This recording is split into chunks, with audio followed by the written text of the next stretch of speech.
عن عبد الله بن عمر قال: سمعت رسول الله صلى الله عليه وسلم يقول: يخرج من أمتي قوم يسيئون الأعمال يقرؤون القرآن لا يجاوز حناجرهم. هؤلاء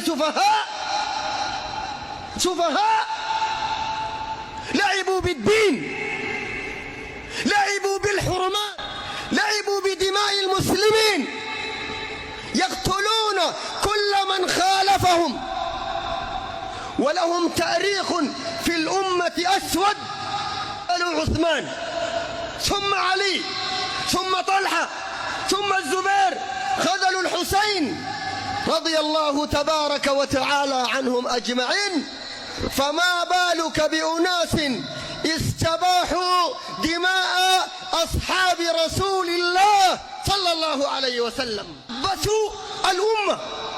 كما قال ابن حجر العسقلاني، قال: شر فرق الأمة الإسلامية وأشدهم ضررا الخوارج. هم طلاب دنيا، سفهاء.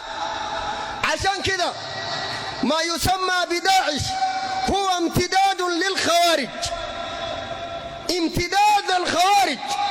ولا يجوز لأحد من المسلمين أن يمدح داعش أو أن يبايع داعش. سمعنا في بلدنا دينا في ناس قالوا بايعوا في داعش، بيبايعوا في مين؟ البغدادي بتاع داعش ده المجانين فقدوا عقلهم، فقدوا رشدهم، يبايعوا أمثال هؤلاء الذين أفسدوا ولا يزالون يفسدون في الأرض. الخنزير لأهل الذمة ويقتلون أصحاب النبي عليه الصلاة والسلام. هؤلاء سفهاء يستبيحون دماء المسلمين.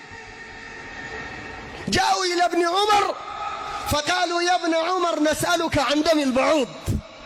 قال له: دم البعوض كيف؟ حلال ولا حرام؟ قال: يا أهل العراق، تقتلون سبط رسول الله صلى الله عليه وسلم وتسألون عن دم البعوض؟ والآن التاريخ يعيد نفسه، عادت الكرة وعادت داعش تحيي دين الخوارج. رجع تاني جدر الخوارج، يقتلوك في بيتك، يستبيحوا عرضك، يستبيحوا دمك، يستبيحوا مالك وانت مسلم، ويسلم منهم الكفار.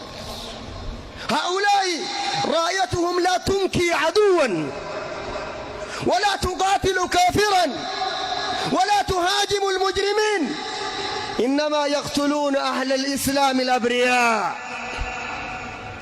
ولو وجدوا فيكم فرصة لفعلوا فيكم بفعل هرقل وكسرى. شكل منهم شيء، ترجو منهم خير، واستباحوا دماء الصحابة رضي الله عنهم. دخلوا على عثمان وهو في بيته يفترش المصحف، فاتح المصحف قدامه يقرأ في القرآن في سورة البقرة. دخلوا عليه سودان ابن حمران، الغافقي ابن حرب العكي، كنانة ابن بشر ابن عتاب التجيبي، عبد الله ابن بديل الخزاعي، رؤوس السفهاء، لأنهم يفسدون رأس مال المسلمين، يقتلون أبناء المسلمين.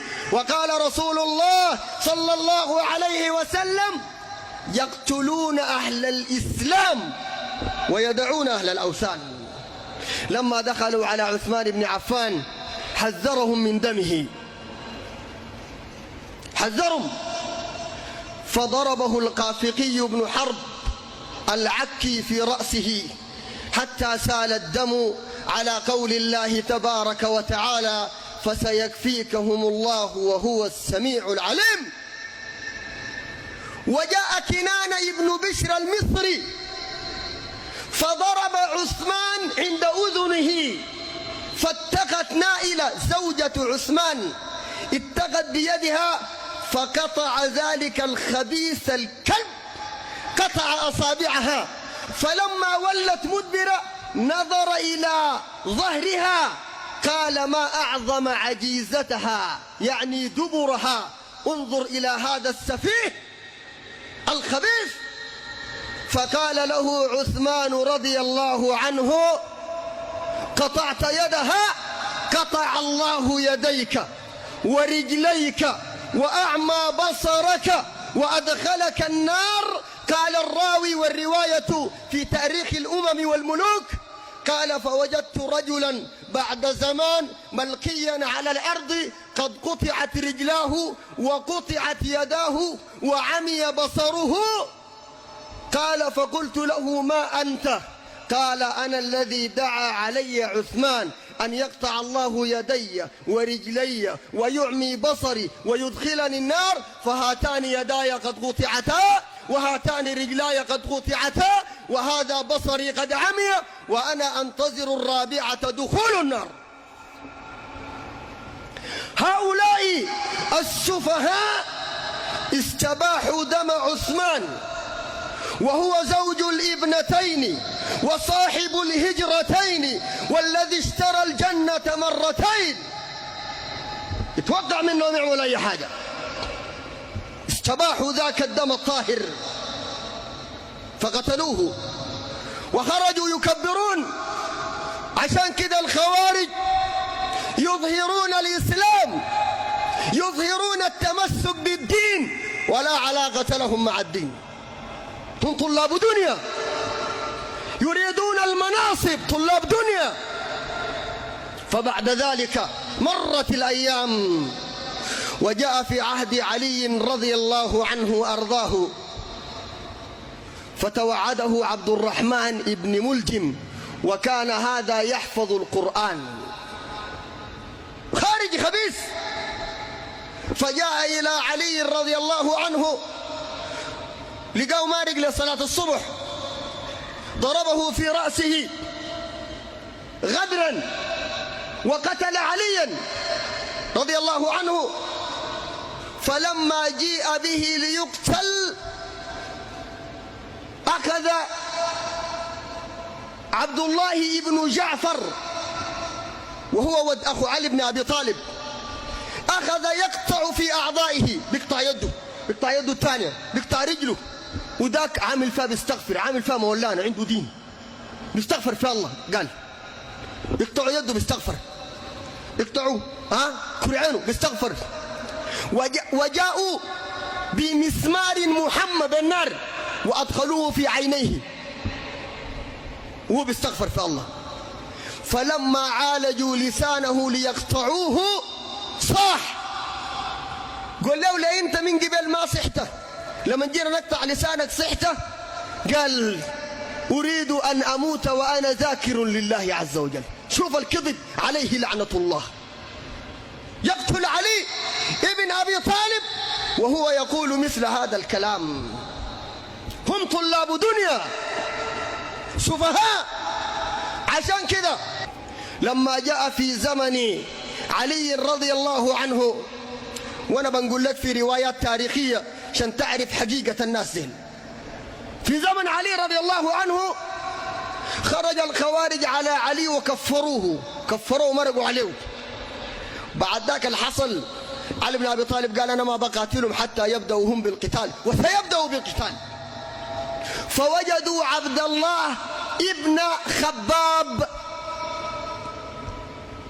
فقالوا له حدثنا حديثا سمعته من رسول الله صلى الله عليه وسلم، سمعت من أبوك خباب الصحابي عن رسول الله صلى الله عليه وسلم. فقال سمعت أبي يقول عن رسول الله صلى الله عليه وسلم يقول ستكون فتنة القاعد فيها خير من القائم، والقائم خير من الساعي، والقائم خير من الماشي، والماشي خير من الساعي. فكن فإذا أدركتك فكن عبد الله المقتول. قال لهم الحديث كده. فجاءوا به فوضعوه على شط النهر، خدتوه جم طرف النهر كده ده، وذبحوه حتى سال دمه على النهر كأنه شراك نعل. بيقتلوا ولا الصحابي. وأخذوا أم ولده وبقروا بطنها، زوجته كانت حامل، بقروا شرطوا بطنها، طلعوا الدم منها، فماتت ومات وليدها. وبعد ذلك دخلوا على حائط، على بستان بتاع واحد من أهل الكتاب، عشان تعرف المجرمين ديل استبيحوا دم المسلمين ويقتلوا المسلمين ويتورعوا عن أهل الكتاب. دخلوا البستان بتاع واحد من أهل الكتاب فسقطت رطبة، عجوة سقطت من فوق من الشجرة، فتناولها أحدهم، واحد يتناول دار يأكلها، الثاني قال له دي، قال له بتاعت أهل الكتاب ما تأكلها دي حرام حتى تستأذن من صاحبها. شوف الورع البارد والتافه يتورع عن تمر أهل الكتاب ويسفكون دماء أصحاب النبي عليه الصلاة والسلام.